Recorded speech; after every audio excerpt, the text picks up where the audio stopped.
অনেক কিছু আছে। শাকিব ভাই তো অলরেডি অনেক কিছু করছেনও। মানে আছে না ওই যে যেটা বললাম যে মানুষকে দেখিয়ে অনেক কিছু করলেই যে সেটা হয়ে যাবে।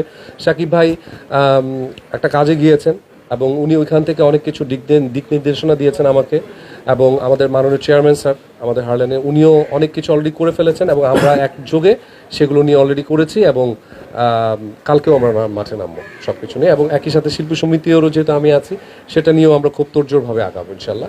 আমাদের আসলে দেশের পরিস্থিতি তো খুবই খারাপ এই মুহূর্তে, বন্যার্থ মানে পুরা ফেনী কুমিল্লা যারা যে এলাকাগুলো আছে সবই একদম ডুবে গেছে। সো আমাদের দেশের এই ক্রান্তিকালে পুরো বাংলাদেশ একসাথে হয়ে গেছে।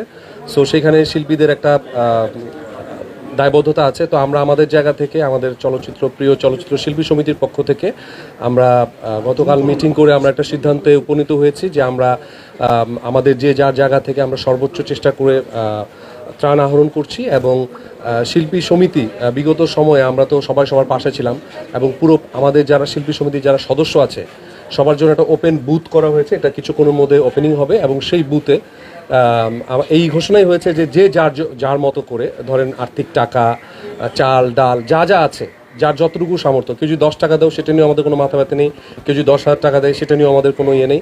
যে যা দেয় এভাবে একসাথে করে যতটা সম্ভব, তারপরে যারা বেশি দিবেন আমরা আমাদের যারা সিনিয়র যারা আর্টিস্ট আছেন ওনাদের সাথে অলরেডি যোগাযোগ শুরু করেছি।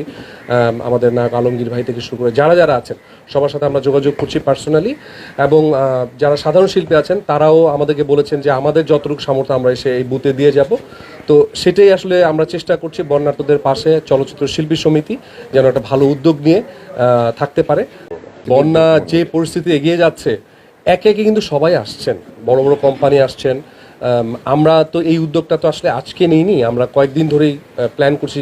দেখেন বন্যার যেই পরিস্থিতি এখন হচ্ছে এটা কিন্তু আমার মনে হয় যে অনেক দিন চলবে, এবং বন্যা পরবর্তীও কিন্তু একটা ব্যাপার সেটা আরও বেশি ইম্পর্টেন্ট।